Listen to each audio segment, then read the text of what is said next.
सोनपुर गांव में एक श्रुति नाम की लड़की रहती थी। श्रुति अपनी माँ के साथ रहती थी। श्रुति पढ़ाई में बहुत अच्छी थी, इसीलिए उसकी माँ उससे कोई काम नहीं करवाती थी। वह दिन भर बैठकर बस पढ़ती रहती थी। जब श्रुति की स्कूल की पढ़ाई पूरी हो जाती है तो वो शहर जाकर अपनी आगे की पढ़ाई करना चाहती है। यही पूछने वो अपनी माँ के पास जाती है और झिझकते हुए माँ से कहती है, माँ, मैं आगे की पढ़ाई के लिए शहर जाना चाहती हूँ। यह सुनकर उसकी माँ कहती है, अरे तो फिर इसमें इतना हिचकिचाने वाली क्या बात है, और फिर वहाँ से चली जाती है। तब श्रुति सोचने लगती है कि माँ ने कुछ भी नहीं कहा, क्या मैं आगे की पढ़ाई कर पाऊंगी? और यह सोचते हुए वो बाहर चली जाती है और थोड़ी देर के बाद फिर आ जाती है। तब उसकी माँ कहती है कि कहाँ गई थी? फिर श्रुति को एक थैला पकड़ा देती है और कहती है कि ये लो। तब श्रुति पूछती है, माँ ये क्या है? तब श्रुति की माँ कहती है कि तुम्हें नहीं पता ये क्या है? तब श्रुति कहती है कि नहीं माँ। फिर उसकी माँ कहती है कि तुम्हें शहर जाकर पढ़ाई करने के लिए पैसे दिए हैं। जिसे सुनकर श्रुति बहुत खुश हो जाती है और वो अगले ही दिन शहर के लिए निकल जाती है। जब श्रुति शहर पहुंच जाती है तो सबसे पहले वो अपने कॉलेज जाकर अपना एडमिशन करवाती है और कॉलेज की तरफ से उसे गर्ल्स हॉस्टल में 250 नंबर का कमरा मिलता है। फिर वो अपने कमरे में चली जाती है। रात काफ़ी हो जाने के कारण श्रुति सोचती है कि मैं अभी सो जाती हूँ और सुबह उठकर कमरे की साफ सफाई कर लूँगी। फिर वो सो जाती है। करीब आधी रात बीत जाने के बाद उसके कमरे में से अचानक अजीब सी आवाज़ें आने लगती है, जिसे सुनकर श्रुति अचानक से उठ जाती है और कहने लगती है कि कौन है वहाँ? इसके बाद वो आवाज़ें आनी बंद हो जाती है, पर श्रुति को डर के मारे रात भर नींद नहीं आती है और वो रात भर जागती है। सुबह होने पर श्रुति अपने रूम की सफाई में लग जाती है, पर उसके दिमाग में वही रात वाली बात चल रही होती है और वो सोचती है कि आखिर कौन था और किसकी आवाज़ थी। इसके बाद श्रुति अपने कॉलेज चली जाती है। कॉलेज से आने के बाद वो खाना बनाकर और खाना खाकर पढ़ने बैठ जाती है और ऐसे ही पूरा दिन बीत जाता है। रात को अचानक से लाइट चली जाती है, जिसके बाद श्रुति बहुत डर जाती है। फिर वो डर के मारे सो जाती है। आधी रात फिर बीत जाने के बाद फिर से वही आवाज़ें आने लगती है।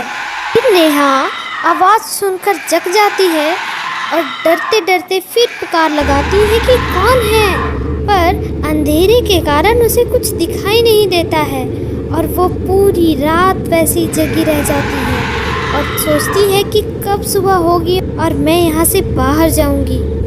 ये मैं कहाँ फंस गई।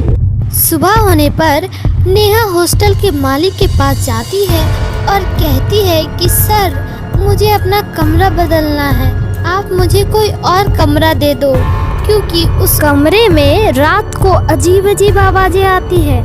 तब हॉस्टल का मालिक कहता है कि इतने कम पैसे में वही कमरा मिलेगा, तुम्हें कोई और कमरा नहीं मिलेगा। फिर श्रुति वहाँ से चली जाती है। जब वह जा रही होती है तभी एक बुढ़िया उसे देखकर बुलाती है। फिर वह बुढ़िया श्रुति से कहती है कि क्या तुम 250 नंबर वाले कमरे में रहती हो? क्या तुम्हें पता नहीं कि उस कमरे में एक आत्मा रहती है जो रात में अजीबोगरीब आवाज़ें निकालती है? सुना है कि एक लड़की ने वहाँ पे अपनी जान दे दी थी। इसके बाद उस कमरे में कोई भी नहीं रहता। अगर तुम्हें अपनी जान बचानी है तो उस कमरे को छोड़ दो। इतना बोलकर बुढ़िया वहाँ से चली जाती है और श्रुति अपने कमरे में आ जाती है। उसे फिर से वही सारी आवाज़ें सुनाई देने लगती है। वो उस आवाज़ का पीछा करती है और कहती है कि देखती हूँ ये आवाज़ें कहाँ से आ रही है और इस लड़की का क्या राज है। श्रुति उस आवाज़ का पीछा करते करते बाथरूम में चली जाती है। जब वो बाथरूम में पहुँचती है तो वो देखती है कि एक लड़की खून से लथपथ वहाँ खड़ी थी। फिर श्रुति डरते डरते उस आत्मा से पूछती है कि तुम कौन हो और तुम्हारी ऐसी हालत कैसे हो गई।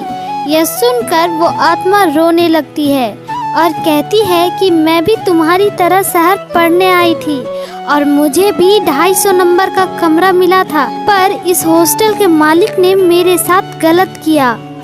मैं बहुत रोई और बहुत चिल्लाई, पर किसी ने मेरी मदद नहीं की और मेरी मौत हो गई। तब से मैं इसी कमरे में घूम रही हूँ। तब श्रुति कहती है कि तो फिर आपको मुक्ति कैसे मिलेगी। आत्मा कहती है जब तक मैं उसे मार ना दूँ मुझे मुक्ति नहीं मिल सकती है। फिर वह आत्मा श्रुति को हॉस्टल के मालिक को अपने कमरे में बुलाने के लिए कहती है। फिर श्रुति हॉस्टल के मालिक के पास जाती है और कहती है कि सर मेरे बाथरूम में पानी नहीं आ रहा है, आप देख लेंगे क्या। वह कहता है कि तुम चलो मैं आता हूँ। फिर श्रुति वापस आ जाती है और उस आत्मा से कहती है कि मैंने अपना काम कर दिया। तब तक वो मालिक भी उस कमरे में आ जाता है और जैसे ही वह बाथरूम जाता है उसे वही लड़की वहाँ दिखाई देती है और वो डरते डरते कहता है कि तुम तो मर गई थी, तुम जिंदा कैसे हो गई। तो फिर वो आत्मा कहती है कि जब तक मैं तुम्हें मार नहीं देती हूँ मेरी आत्मा ऐसे ही भटकती रहेगी, और वो उस मालिक को मार देती है। फिर वो श्रुति का शुक्रिया अदा करती है और वहाँ से चली जाती है।